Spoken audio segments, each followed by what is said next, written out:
Olá, boa noite pessoal, tudo bem com vocês? Espero que sim. Bom, conforme eu havia avisado para vocês na semana passada, então essa semana eu vou terminar de gravar a parte das aulas teóricas que eu fazia com os outros grupos, tá? Então com essas aulas, com esse material presencial mesmo, tá? Então, essa aula é uma aula mais diferente, né? Uma aula de medicina e arte, tá? Eu peço desculpa para vocês porque eu tentei usar aquele aplicativo Loom, né? Que é um aplicativo que dá para você ficar com o slide aberto e aparecer eu falando que seria a forma ideal de fazer essa aula, mas não deu certo aqui, a minha câmera não tá boa, o microfone não é bom, né? Tem ruído do ambiente, enfim, tá? Então não deu para fazer assim. Então eu vou pedir para vocês abrirem a aula no computador de vocês e assistirem o vídeo ao mesmo tempo, né? E aí a gente vai conversando. Então essa é uma aula diferente, né? Ela foge um pouco do nosso dia a dia, né? Um dia a dia mais técnico, para entrar em outras questões, tá? Eu já faz algum tempo que eu ministro essas aulas, eu acho que vai fazer 4 anos já que eu faço com as turmas do internato, né, da 9ª fase. Em geral o pessoal gosta, tá? E a ideia dessa aula, então, medicina e arte, por quê? Né? Por que surgiu? Se tivessem alguém durante a minha graduação vindo com uma aula desse tipo, eu ia gostar porque eu gosto de artes em geral, tá? Eu gosto de pintura, gosto de ler sobre arte. Eu teria achado muito interessante, né? Ia me dar um certo prazer de assistir, porque eu gosto. Mas eu, sinceramente, na minha época de graduação, né? Eu me formei em 2002. Eu não veria utilidade para uma aula desse tipo, tá? Então essa seria a minha impressão como acadêmica, né, da graduação.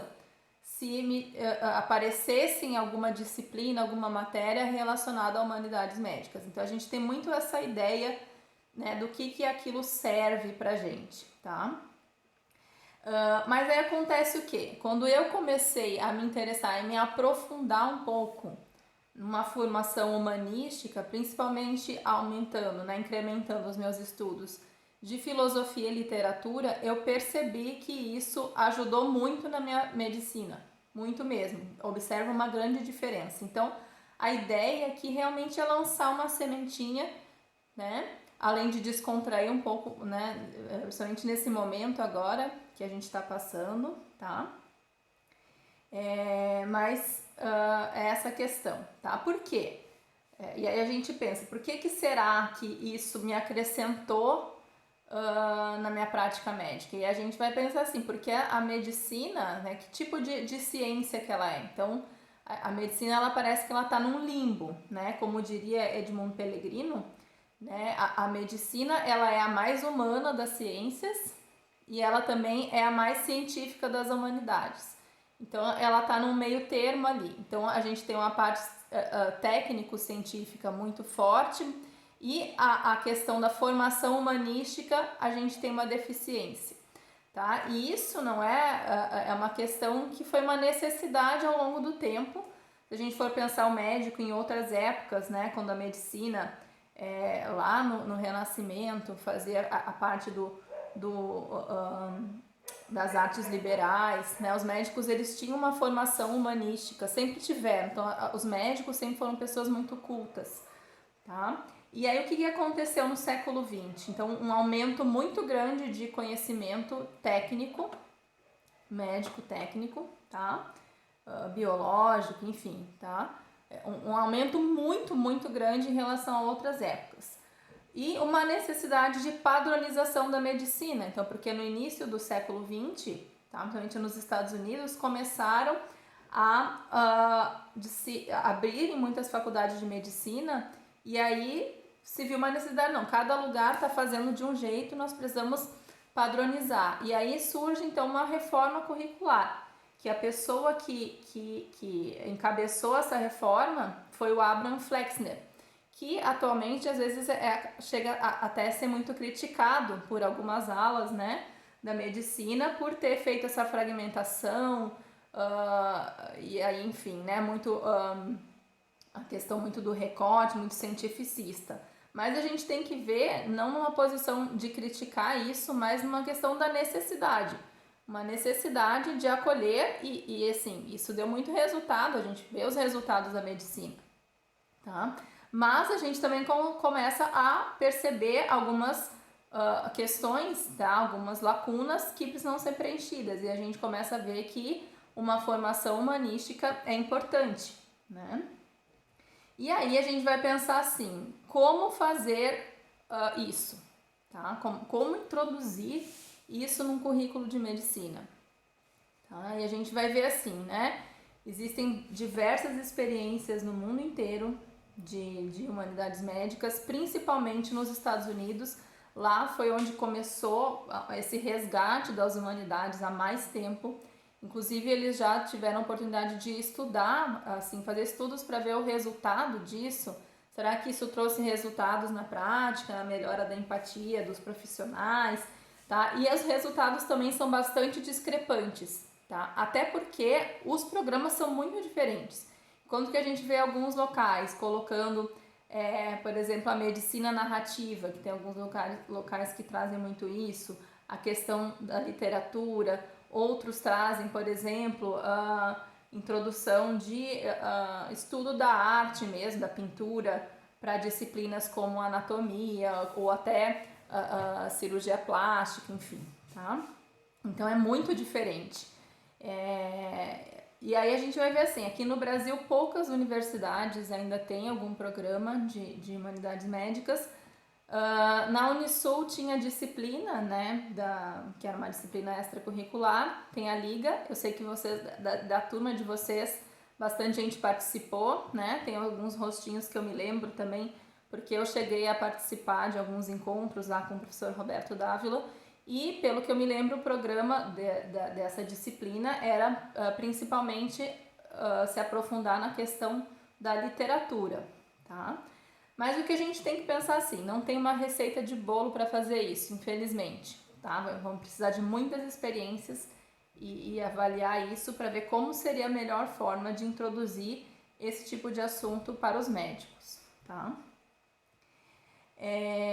Bom, como é que eu optei por fazer, tá? Então, na verdade, assim, eu coloco os slides, coloquei imagens, então eu vou partir da pintura, tá? Para comunicar, para refletir sobre alguns assuntos, né?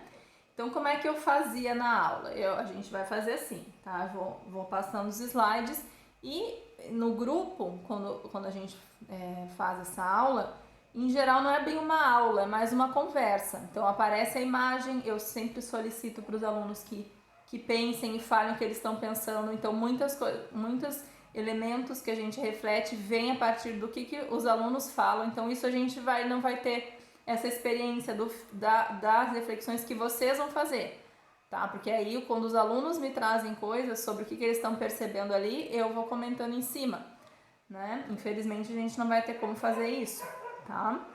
Mas eu vou passando os slides, então essa aula vai ter uma questão mais pausada também, então que eu vou deixar a imagem um pouquinho ali para vocês olharem e pensarem. Então vocês vão estar com os slides de vocês olhem, né? E vão pensando nas coisas que eu vou falando e o que for surgindo, né? Vocês fiquem com aquela ideia ali na cabeça de vocês, tá? É uma aula, assim, é realmente uma questão mais para abrir um pouco, né? Vamos deixar ver o que vem no meu pensamento. Se quiserem pegar um vinhozinho, uma cervejinha para tomar, para assistir, então não é um conteúdo, uma passagem de um conteúdo, tá? É uma questão mais de reflexão, né? E aí eu vou fazer o seguinte, tá? Eu vou dividir em 3 partes. É uma aula que, dependendo da participação dos alunos ou das coisas que me vão surgindo, ela pode demorar bastante. Eu vou dividir em 3, tá? Olha, minha cachorra tá latindo bastante aqui. Vocês devem estar escutando.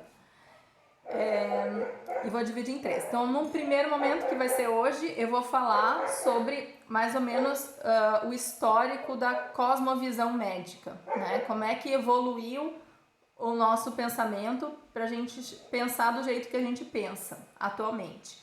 Num segundo momento, que eu vou tentar enviar isso na quarta, tá? Eu vou falar um pouco de alguns pontos específicos da história da medicina, apenas para pensar, né? Vou falar um pouco de saúde mental, né? A parte de psiquiatria. E também vou entrar um pouco nas críticas à medicina, para a gente poder refletir um pouco sobre isso. Isso na segunda aula, tá? Quarta-feira. E na sexta, a gente vai encerrar, então provavelmente vai ser um pouco mais curto. Eu vou alguma miscelânea, né? Um que outro assunto ali relacionado, e também algumas reflexões sobre sofrimento humano, tá? Então vamos lá, vamos passar para o primeiro slide, tá? Gostaria que vocês olhassem, né, essa cena, tá? E pensassem aí o que vem na cabeça, né?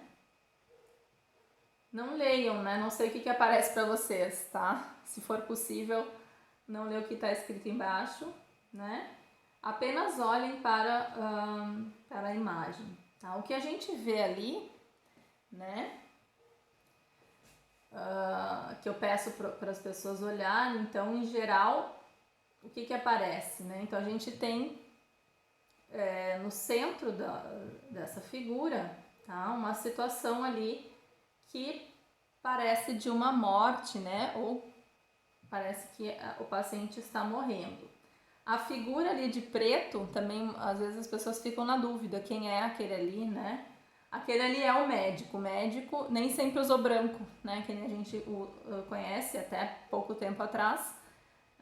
O médico usava preto, o médico também usava chapéu, era a forma da gente identificar que era um médico, né? Sempre andava de preto. E a gente vê ali que tem 2 familiares dessa pessoa que está morrendo, né? Tem uma pessoa em cima ali, né? Acima, atrás, desculpa, do médico, que está antecipando a questão da notícia que o médico vai dar, né? E tem aquela outra senhorinha, né, que está ali esperando uma resposta, né? A gente se depara muito com isso, né? E aí, o que tu vai fazer? Você que é o médico, né? Que notícia que tu me dá? E o médico com uma expressão, né? Vocês podem olhar para o rosto dele, tá? Uma expressão de um sofrimento grande, uma impotência. Eu não posso fazer nada neste momento, né? O pintor ele quis mostrar ali o contraste entre a vida e a morte através das mãos, tá? Então, se o médico pudesse, ele estaria passando a vida, né, através do toque, tá? Ele está tocando, está palpando o pulso, né? E provavelmente está vendo que o paciente morreu, né? E aí, então, a gente tem uma situação que a gente vivencia muitas vezes, né? A questão da impotência, em muitos momentos vai acontecer da gente perceber que a gente não tem o que fazer, né? Existe todo esse silêncio, essa cena, essa expectativa, e agora, né? Eu vou dar uma notícia, tem os familiares que estão ali, ou eu estou ainda sofrendo porque não consegui ter o desfecho que eu gostaria, tá? E essa união dramática das mãos, né? O contraste ali entre a vida e a morte, tá? Então, pra gente se situar nessa questão, nessa posição que muitas vezes a gente tá, né? Bom, esse outro, né? Passando pro próximo ali, tá? Acredito que vocês já devam ter visto esse quadro, ele é muito conhecido, tá? Geralmente quando a gente vê alguém falando, né, escrevendo alguma coisa sobre médicos, sobre a medicina, coloca essa imagem que é do Luke Fields, tá? Ali embaixo tem toda uma descrição, depois vocês podem ler, sobre como ele, enfim, realizou esse quadro, a motivação dele, mas para resumir, esse quadro então foi encomendado pela rainha da Inglaterra e ele resolveu então, porque ela queria homenagear o médico dela, né? E aí ele resolveu fazer um quadro homenageando o médico que cuidou do filho dele. O filho dele, a história não teve um final feliz, porque o filho acabou morrendo, mas ele percebeu a presença do médico, essa dedicação do médico na cura, enfim, né? E todo o sofrimento junto do médico. Nesse quadro, parece que ele quis dar uma impressão de que as coisas vão melhorar, porque tem luz entrando pela janela, ele está esperando, né? É interessante também que a gente perceber aqui, né? É mais fácil de ver, mas no primeiro momento a gente não percebe também que a família também está ali, né? O pai e a mãe ali na parte de trás, tá? Então, Luke Fields, o médico. Bom, para situar então, né, eu entrei com essas duas pinturas para a gente refletir um pouco sobre a presença, né? O que é essa figura que está ali nesse momento ali entre a vida e a morte, entre a saúde e a doença. Tem a pessoa doente, tem a família, tem a comunidade, e tem essa figura dessa pessoa que vai ajudar a curar, enfim, a ter saúde, né? Ou vai confortar, né? Vai tentar aliviar o sofrimento, tá? E a gente percebe então que a gente está introduzido numa tradição. A gente está numa tradição que se chama de tradição hipocrática. Nossa medicina ocidental, ela vem dessa tradição. Existem outras tradições, a gente tem a medicina chinesa, tem a medicina ayurvédica, né? A medicina oriental, são outras tradições. Se a gente também for a fundo nessas outras tradições, a gente vai ver que eles têm princípios éticos muito parecidos com o nosso, tá? Então, isso nos fala que parece que tem algo a mais, né? Ou para além da tradição em si, tá? E a gente pensa assim, então, como é que iniciou essa tradição? Onde a gente está agora? A gente caiu de paraquedas, né? Mas isso tem toda uma história de como as coisas chegaram até nós, tá? Então, a gente sabe, vocês sabem, né? Que a nossa tradição hipocrática começa com Hipócrates, né? Ali na Grécia, tá? Considerado o pai da medicina. Então, o que era diferente nessa época? Nessa época, então, as curas, né?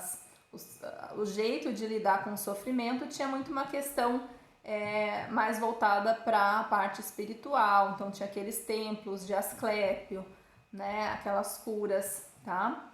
E então, o Hipócrates, ele inaugura, tá, um jeito diferente de observação dos fenômenos. Então, observar como o processo do adoecimento se dá, como é que é a evolução disso, quais são as influências do meio, né, ou dos hábitos das pessoas, tá? Então, a gente poderia dizer, ele foi uma pessoa, um naturalista da época dele, tá? Mas se a gente ficar com essa visão, isso vai ser muito simplista, a gente não vai conseguir entender direito como que esse fio seguiu ao longo do tempo até chegar na gente. E aí a gente tem que pensar o que os gregos viam dos seres humanos na época deles, né? Como é que eles enxergavam? Quem era o ser humano para os gregos, né? E a gente vai ver que os gregos, eles acreditavam que as pessoas tinham uma alma imortal. Então, os gregos já acreditavam nisso. A gente vai ver isso nos filósofos gregos, a gente vai ver, enfim, nos grupos pitagóricos, vários segmentos do pensamento grego, e eles então acreditavam nisso. Então, o ser humano, ele tinha uma fagulha divina. Era diferente um pouco do que a gente acredita agora, porque os gregos, eles então eram politeístas, tá? Mas eles vinham no movimento, já desde ali dos pré-socráticos, tentando explicar qual que era a origem de tudo, se eram os elementos, né? E aí, depois a gente vai ter uma evolução até de Platão, Aristóteles, pensando então que existe um primeiro motor imóvel, algo que inicia todo o movimento, tá? E isso depois se juntou com o cristianismo, né? Essa filosofia grega se juntou a essa ideia, tá? Então, o cristianismo que tinha essa visão, né, do ser humano como imagem e semelhança de Deus, de um Deus só, né? Esse primeiro motor imóvel poderia ser um Deus só, né? Então essa união dessas ideias, e isso nos deu a nossa imagem da gente, de como a gente enxerga as pessoas, o que são os seres humanos, tá? Então a gente pode ver que mesmo o Hipócrates sendo um pagão, então ele era pagão porque ele não conheceu Jesus, digamos assim, né? Mas mesmo durante a Idade Média ele era retratado, então, né, com aquelas auras dos santos, tá? Ou uma pessoa sábia, né? Os sábios usavam barba, os filósofos, tá? Aqui a gente vê o juramento de Hipócrates em formato de cruz, tá? Então, para a gente pensar assim, que mesmo depois da queda do Império Romano, né? E aí, claro, a gente vai ter ideias hipocráticas circulando no mundo árabe, que depois voltam para a Europa, mas nesse período os monastérios eles mantiveram muito da filosofia grega, né? E também, então, da tradição hipocrática. Então, mesmo com... Vocês vão ver que vai mudar um pouco aqui nessa nossa linha do tempo, mas essa tradição, ela vem desde aquela época, tá?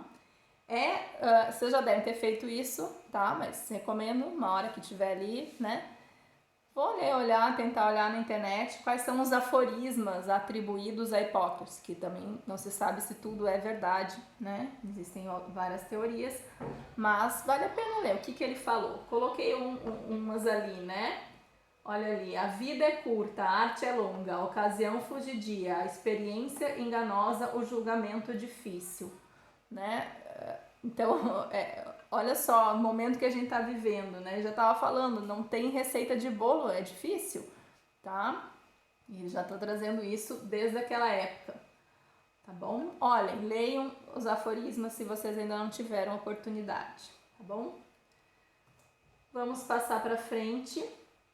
Coloquei ali esse slide, o próximo, eles então falam do juramento de Hipócrates, a versão que é tida como original, que é esse ali, né, que foi publicada ali em 1771, né, e a fórmula modificada de Genebra, tá? Depois vocês leiam, né? Então, o juramento que a gente faz na nossa graduação, a gente faz um juramento, né?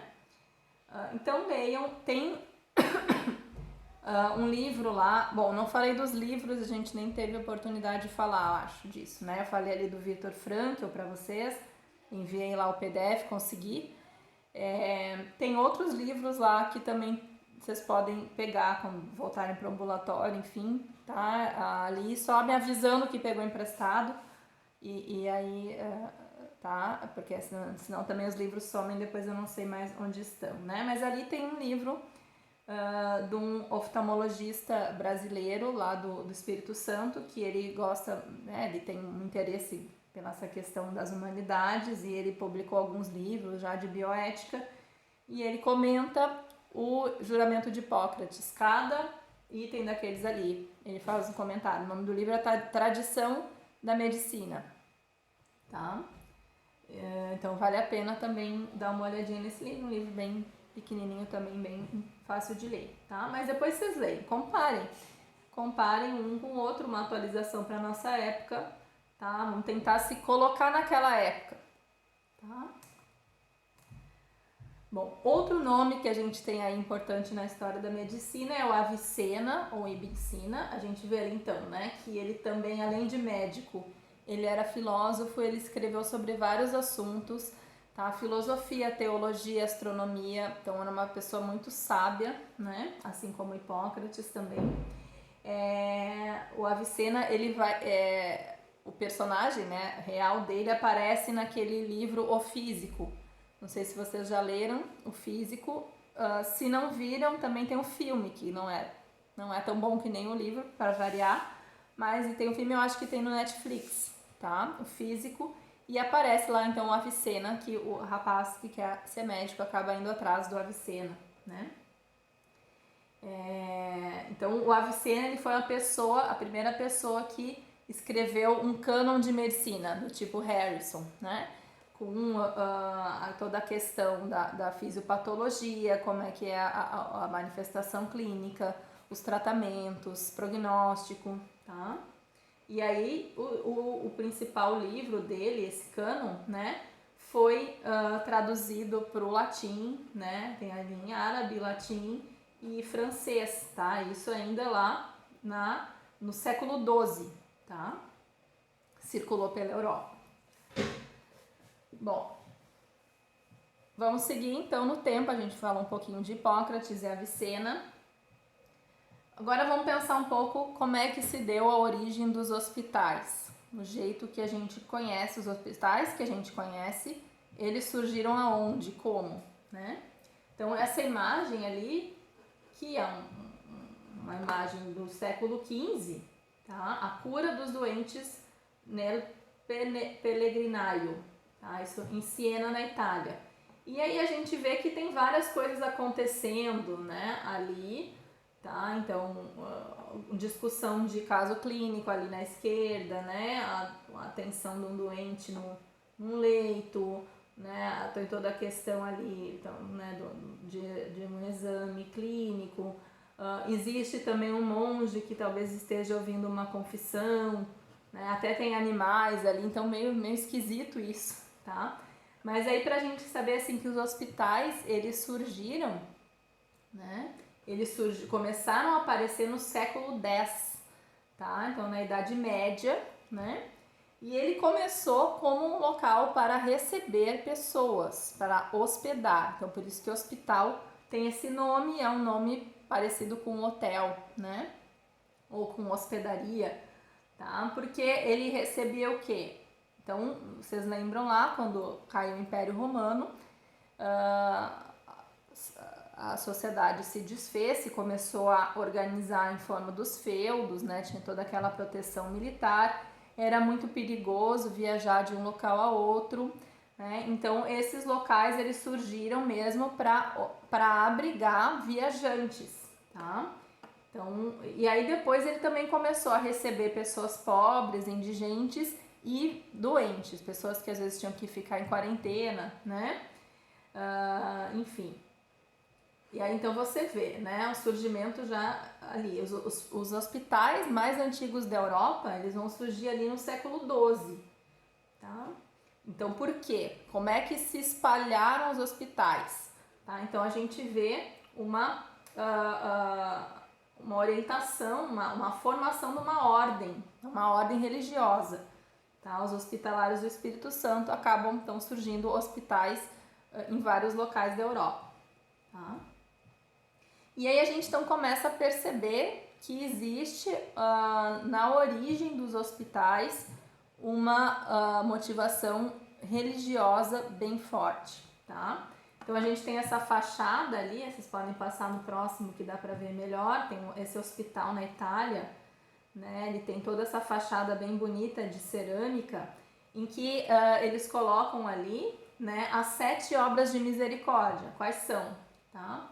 Primeiro, alimentar os famintos, dar de beber aos que têm sede, vestir os despidos, abrigar os sem-abrigo, visitar os doentes, visitar os cativos e sepultar os mortos. Então, essas são as obras de misericórdia, né? Da onde que vem isso? Isso vem da Escritura, né? Então, tá lá. Então dirá o rei aos que estiverem à sua direita: vinde, benditos de meu Pai, possuí como herança o reino que vos está destinado desde a fundação do mundo. Pois tive fome e deste-me de comer, tive sede e deste-me de beber. Era forasteiro e recolhestes-me, estava nu e vestistes-me, enfermo e visitastes-me, preso e viestes ver-me. Então perguntarão os justos: Senhor, quando te vimos faminto e te demos de comer, ou com sede te demos de beber? Quando te vimos forasteiro ou te recolhemos, ou nu e te vestimos? Quando te vimos enfermo ou preso e fomos visitar-te? O rei responderá: em verdade vos digo que quantas vezes o fizestes a um destes meus irmãos mais pequeninos, a mim o fizestes. Então, se fosse como se eu estivesse vendo uma pessoa doente, uma pessoa mendicante, enfim, né, precisando com necessidades físicas, como se fosse Jesus que eu estivesse vendo. Se eu estivesse vendo Jesus, o que eu faria? para ajudá-lo, né? Então, essa motivação espiritual e religiosa bem forte, tá?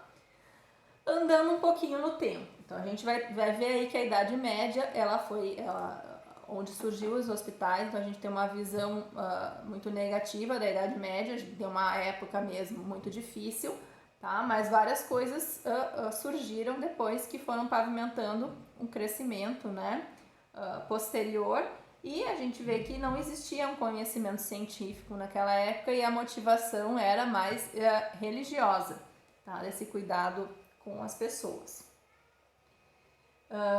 Bom, mais pra frente, claro, né, isso tudo não crescendo, que a gente vai ver que alguns hospitais na Itália começam a receber informações também vindas do mundo hebraico, dos árabes, tá? Mas pra gente situar essa ideia, né? Bom, andando então um pouquinho mais na nossa linha do tempo, a gente vai ter ali, né, no século XVI, esse quadro ali, ele está registrando o quê, né? William Harvey, então, que era um fisiologista, mostrando ao rei a teoria da circulação do sangue, tá? O pintor, ele quis mostrar, assim, como, né, a figura do cientista começa a aparecer. Ele está acima do rei, né? Então, mesmo o rei está retratado abaixo do cientista porque ele traz uma novidade, né? Um conhecimento superior, tá? A gente vai ter nessa época ali, tá? No século XVI, então, Andrés Vesalius, que é o pai da anatomia. Até então, os estudos de anatomia eram baseados ainda na anatomia de Galeno, lá de Roma ainda, né? Porque a princípio, né, é o que diz a historiologia oficial, é que as pessoas não podiam dissecar os corpos, né? E aí a gente não sabe bem também exatamente como foi essa mudança, tá? Mas a gente observa então que tem essa questão da anatomia que surge nessa época, tá? William Harvey, ó, tá ali, tá? Demonstrou então a função cardíaca através da prova empírica, porém numa mentalidade pré-cartesiana. Então a gente vai ver assim, embora ele tá lá explicando a fisiologia, vocês vão ver depois a influência do cartesianismo, mas ele então numa mentalidade pré-cartesiana, por quê? Né? Era uma visão de mundo e que ele coloca lá, por que ele acha que Deus fez o sistema circulatório assim, assim, assado, tá? Então, um pouquinho diferente da nossa explicação, a gente não entra nesse detalhe, né?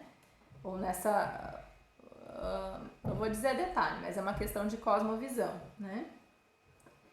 Bom, então e aí a gente tem René Descartes. Então, a gente viu a influência dos gregos, tá? No pensamento, no raciocínio lógico, né?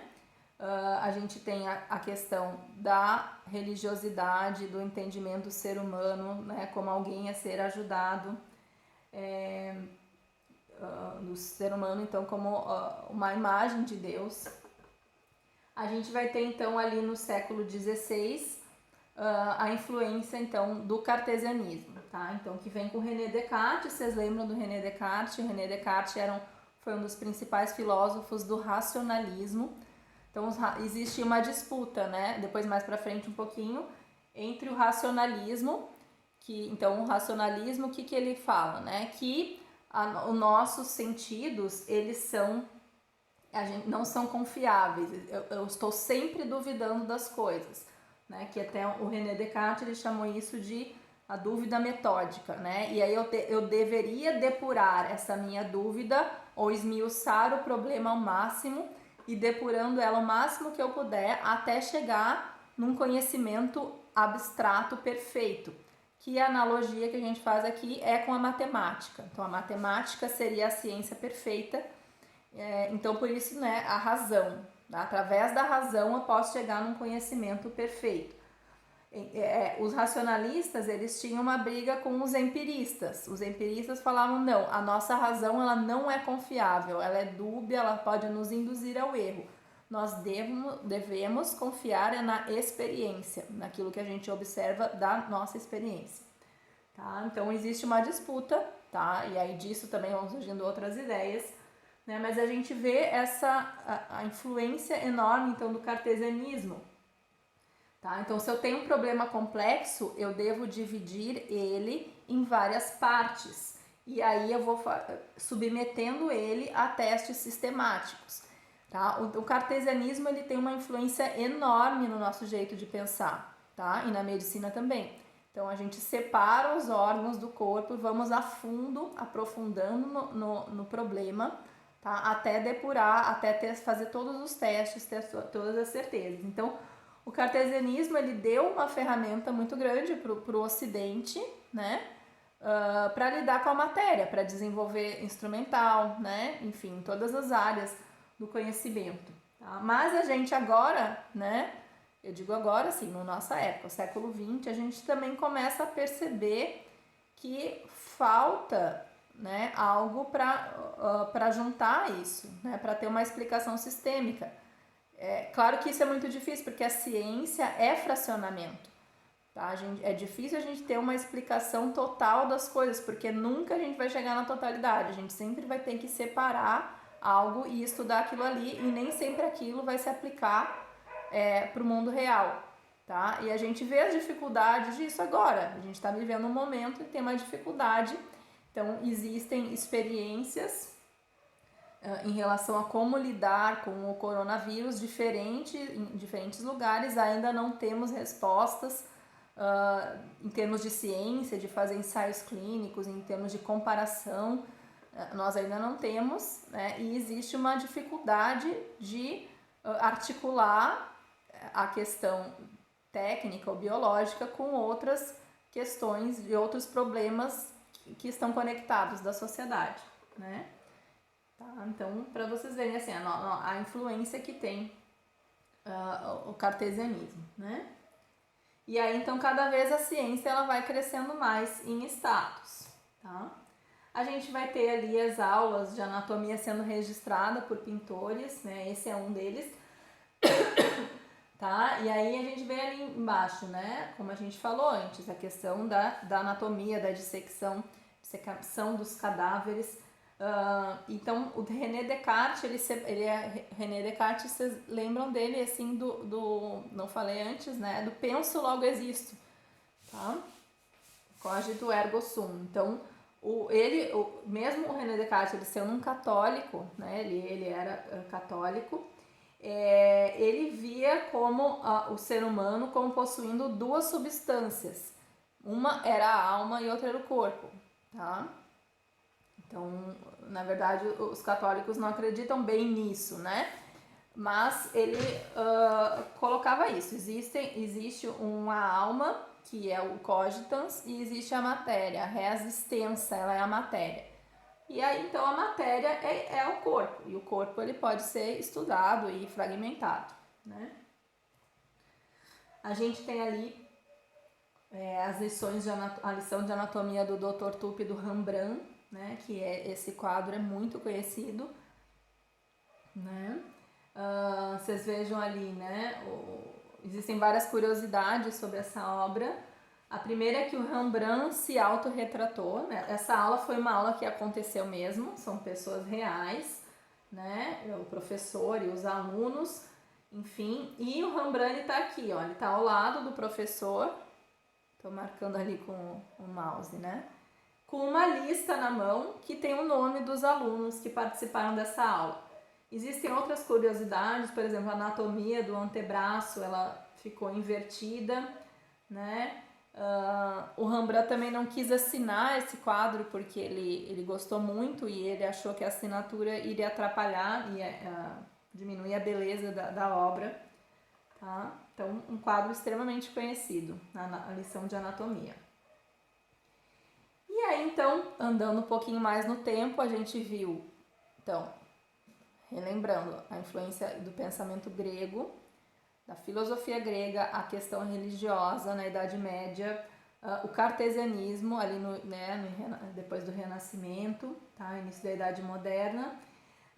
Também na Idade Moderna a gente vai ter uma influência muito grande do mecanicismo, então que tem uma relação aí também.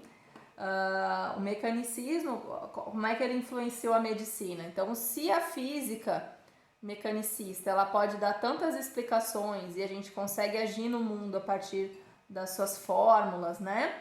Então, isso também pode ser aplicado ao corpo. Então, o corpo, ele é que nem uma máquina e se a pessoa está doente é porque existe um defeito em alguma peça, tá? Isso é chamado de iatromecânica, tá? Iatros é médico em grego, né? Então, Giovanni Alfonso Borelli foi uma pessoa que defendeu a iatromecânica. E dessa pintura aqui, a gente tem ali o Claude Bernard, que não é a Claude Bernard Horner, que o pessoal sempre pergunta, é o Claude Bernard.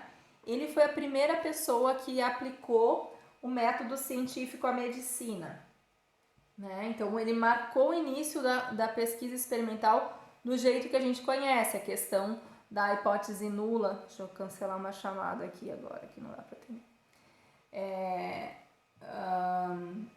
A questão da comparação dos ensaios clínicos, né? Então, foi ele que iniciou.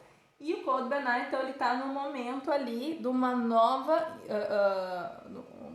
etapa do pensamento ocidental, que é o positivismo, que é outra filosofia que tem uma influência muito grande no nosso jeito de pensar. Então, o positivismo, ele iniciou essa grupo de filosofia, né? Essa disciplina, né? O positivismo, ele iniciou com Augusto Comte. Então, o Augusto Comte, ele definiu o positivismo. Então, o que é isso, né? Vocês devem lembrar. Uma doutrina filosófica que surgiu ali, né, na época do Iluminismo, tá? Na época da Revolução Francesa. E o que o positivismo dizia? Que agora que nós descobrimos a ciência, nós podemos deixar a filosofia, podemos deixar a metafísica, podemos deixar a religião para trás. A gente descobriu a ciência, então agora a humanidade vai caminhar por um progresso inexorável. As coisas todas vão melhorar porque nós descobrimos a ciência, esse é o conhecimento verdadeiro, nós não precisamos das outras áreas do conhecimento, tá? Então a humanidade precisa exclusivamente ter um avanço científico, tá? A gente também vê a influência enorme disso, embora o positivismo tenha caído, né, como filosofia, mas a influência dele é enorme. A gente pode perceber, por exemplo, aqui no Brasil, a influência do positivismo é muito grande, né? A gente tem o lema da nossa bandeira, ordem e progresso, é um lema positivista, né? O progresso, tá? E aí eu pensar, não, mas os militares eram positivistas, mas aí a gente vai ver que também os monarquistas que foram derrubados pelos militares, eles também eram positivistas, tá? Então é uma doutrina filosófica que ela realmente ocupou os pensamentos. E a gente também, se a gente for se olhar, né, e ver, refletir sobre o que a gente pensa, a gente vai se pensar que a gente também tem esse pensamento, né? Por exemplo, não sei se vocês já pensaram assim, quando vocês estavam na graduação, né? O que falta descobrir? Parece que já descobriram tudo, né? E isso é um mito positivista, tá? Porque se a gente for olhar bem, a ciência, ela muda, né? O que estavam fazendo há 50 anos atrás é muito diferente do que a gente está fazendo agora. Tem coisas que a gente faz agora que serão muito diferentes daqui a 50, 100 anos, tá? Então a gente sempre tem que pensar isso, que os dados científicos que a gente tem, eles são um recorte da realidade, né? E eles têm relação com